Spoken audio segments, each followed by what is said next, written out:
So England A versus Portugal, we've got a team out and I want to compare it to the team that I'd picked in a previous video. Now many of you guys have been asking, is this game going to be live on TV? I couldn't find it anywhere until it popped up on YouTube. It's going to be on the official England Rugby YouTube channel, so that is fantastic. We're probably not going to get the full Portugal team because they're in the middle of the European Championship, so that's a little bit of a downer I guess, but it will be a good game. I do expect England to win fairly easily, but I think we should learn a fair bit about these players. Certainly George Skivington's going to be feeding back to Borthwick what they're like in the game, in the atmosphere, in training, all of that stuff, not just what happens on the pitch of course. So let's get into it. Let's compare the teams. I'd picked Finn Baxter, Jamie Blamire and James Harper in the front row. And it's pretty much the same, but Joe Hayes has dropped down from the main squad. There's a few players dropping down from the main squad, so that kind of knocks a few players out. So kind of what I wanted, I guess. I think the one with the highest ceiling there, the one I'm most excited to see, is Finn Baxter. It might take him a few years, but I think he could be a brilliant loose head for England. Jamie Blamire, of course, was picked up by Eddie Jones, so he's been around for a little bit now, 7 caps to his name. Is he going to break through fully into England? I don't know. And Joe Hayes, not fully convinced by him. Is he going to be the dominant tight head that England need? We'll see. He's definitely improved this year at Leicester. Then the second row is pretty chunky. I'd gone for Ben Bamba and Rusi Tuima, and they've got Charlie Ewels in there. He's dropped down from the main squad to captain the side. And I kind of understand you need an old head to captain the side. I wondered if Harry Randall might do it. That was my pick, so I kind of get it, but it does take up a second row spot. Ben Bamba I would like to have started. He's on the bench, to be fair, so a very chunky second row, that's for sure, in Tuima and Ewels.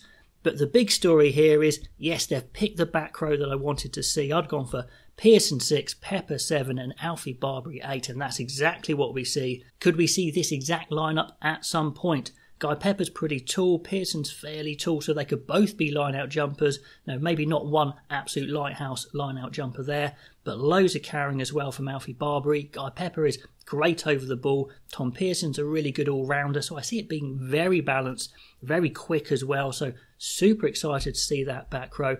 Those 3 guys I think will be banging on the door of England fairly soon, if not this summer, or maybe even in the Six Nations later on, who knows. Then let's get into the back line. We do get Harry Randall at 9, which is what I wanted, partnering Charlie Atkinson, so that is the one I wanted to see. Atkinson, I think, has the highest ceiling, although on the bench we can see that Jamie Shilcock is there, and he's probably had the better performances in the Premiership, but Atkinson, I think, is the future guy. The centres, very interesting here. Oscar Beard had dropped out completely of this England A squad when he got dropped from the main England squad, and I wondered what he'd done wrong, but he's appeared back into it, so that's good for him. Not the biggest centre partnership. Max Ojomo, very skillful. Oscar Beard, very quick, but not the biggest. And the guy I'd love to see on that pitch, maybe even for half the game, is Oliver Hartley of Saracens. England need big ball carrying 12, someone to replace Tuolangi maybe, and I think he could be the man. But certainly Ojomo is very exciting. Beard's very quick as well, so it's an exciting backline for sure, with Murley and the horse Will Muirs dropped down. I had Hassel Collins on one wing. A real shame for him not to get another crack in an England shirt, but Muirs getting that first crack there. And we've been asking for Murley for so long. Let's see what he can do. And at fullback, indeed, as I picked Josh Hodge, he does look like the potential future fullback for England even. He does maybe need to fill out a bit, get a bit more muscular, but he's got all the skills, he's got the pace, he's got the kicking game, he's got the attitude. Big hopes for him if he can stay fit. I'd be very surprised if we don't see him in an England senior squad very soon. Maybe, in the summer. That could be a good time to bring him in. Then on the bench, we see Riley, Tarek Afur, 2 guys who I'd wanted on the bench. In fact, my replacement front row is the same in Isefa Scott as well. Then Bamba, Fizialu there is the back row replacement. Englefield was the only other 9, so he was always going to be the backup 9. Sam Harris could have played 10, but he's not in the squad. They've gone for Shilcock.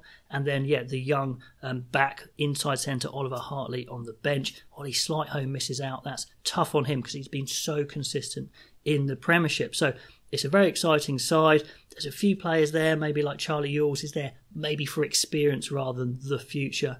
But a lot of players to look forward to, especially that back row. That looks absolutely top quality. Let me know what you think of that team Am I getting too hyped up by that back row or not? Comments below, and I'll catch you next time.